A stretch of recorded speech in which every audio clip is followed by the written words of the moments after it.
Schiller, qui s'est tenu à Paris ces 13 et 14 juin, et dont je dois vous rendre compte. J'y ai participé et j'ai été très ému et très impressionné par un auditoire de 500 personnes, et des personnes partant toutes du fait que ce monde actuel, là où il va, est insupportable, et qu'il faut en bâtir un autre. Et la discussion était autour de cet autre monde à bâtir. Comment le faire? La paix, d'abord, ensuite le développement économique mutuel, puis une conception de l'homme et de la culture correspondant à ce choix fondamental pour le futur de notre humanité.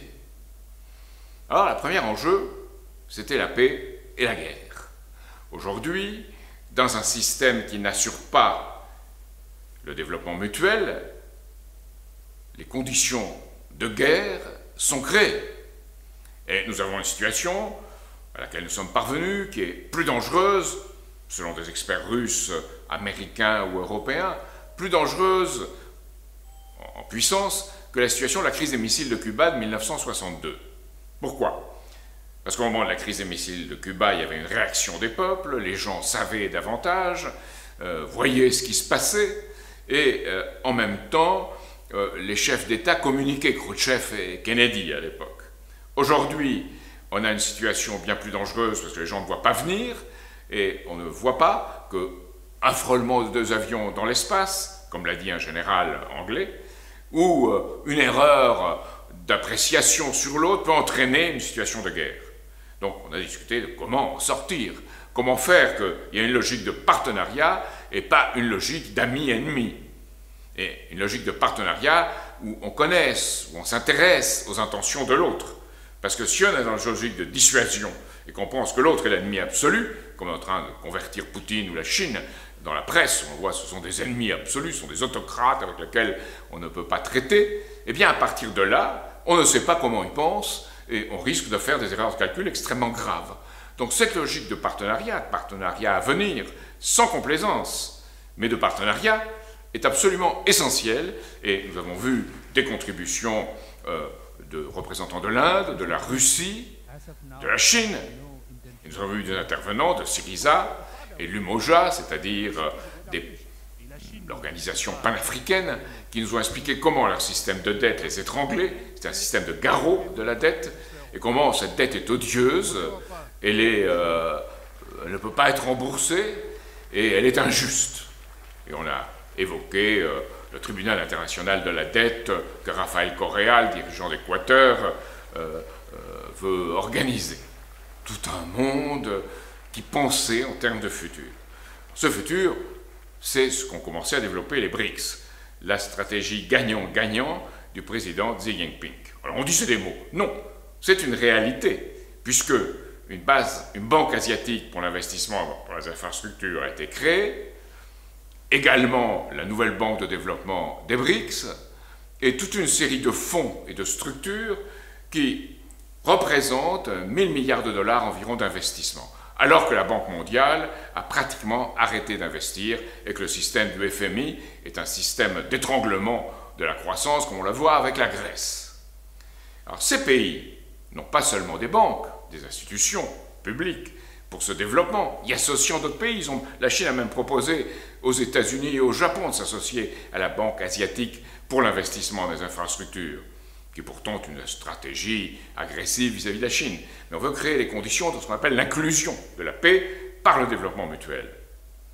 Alors, il y a ces banques, il y a ces institutions financières, mais il y a aussi la volonté de la Chine de rendre le renminbi, le yuan, une monnaie qu'on traitera dans des accords internationaux et qui peu à peu prendra sa place, importante, de plus en plus importante, parce que dans le monde, la majorité des opérations commerciales, ou le plus grand nombre d'opérations commerciales se fait avec la Chine, le plus grand nombre de diplômés universitaires maintenant est en Chine. Bref, il y a tout un monde qui se crée là, et dont la presse française, européenne et américaine ne parle pas assez, ne parle pas du tout aux États-Unis. Alors il y a ces banques, il y a une agence de notation qui sera créée sur la base de l'agence de notation chinoise, qui s'ajoutera aux 3 autres occidentales qui existent aujourd'hui. Il y a un système de compensation de paiement, un système SWIFT que la Russie est en train d'établir avec la Chine. Et il y a aussi un système de sécurité mutuelle. Donc il y a tous ces éléments des BRICS qui viennent apporter une autre conception du monde que celle de l'Europe et des États-Unis, qui sont actuellement dans un système à dominante financière, le système de la Fit City et de Wall Street, assisté par le numérique, qui est un système dans lequel on gère le profit financier, on jette de l'argent pour ce profit financier sur les marchés, ça s'appelle les liquidités, et on ne développe pas réellement l'économie physique, l'économie réelle, l'économie dans l'intérêt de l'homme. Alors, pour cela, il faut un système de crédit public et une banque nationale. Et c'est vers cela que l'on doit absolument arrêter, nous autres pays européens, et en particulier la France, qui a la tradition gaulliste de l'économie dirigée, et dans lequel la politique du Conseil national de la résistance allait dans ce sens. Il faut y revenir. Je dis une politique du Conseil national de la résistance à l'échelle du monde.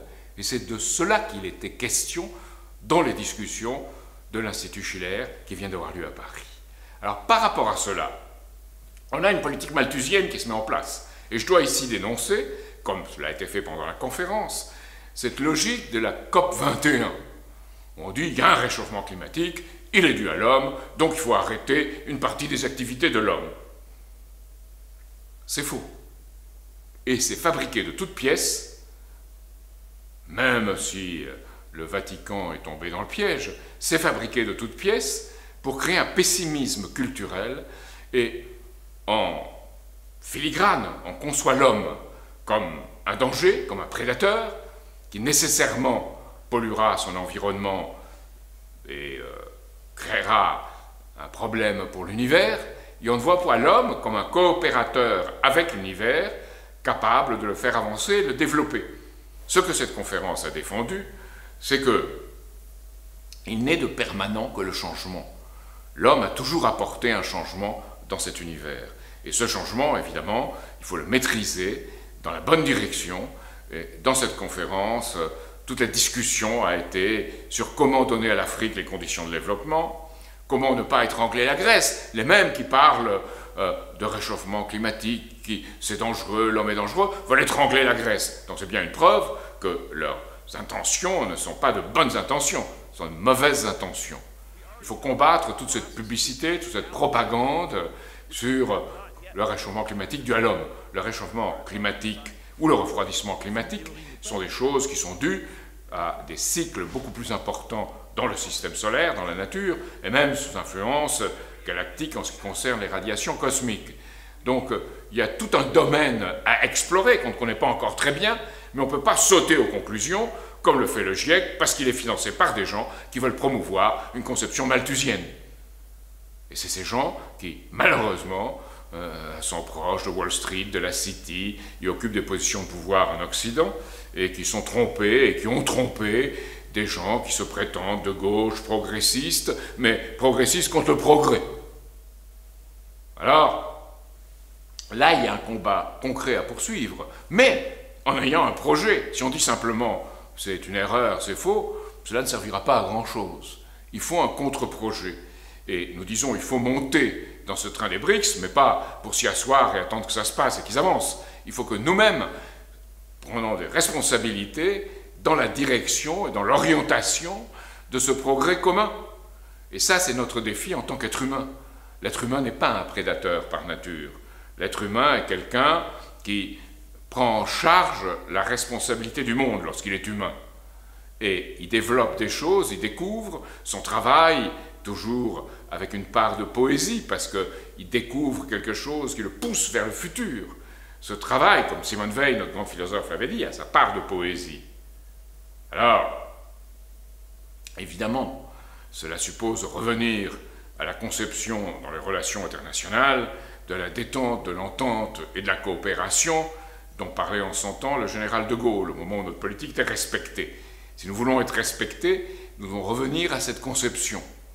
Pour avoir nous-mêmes un sens que ce n'est pas le principe de précaution qui doit nous guider, parce que ce principe de précaution sert naturellement les intérêts financiers. C'est le principe de responsabilité, qui est quelque chose de très différent.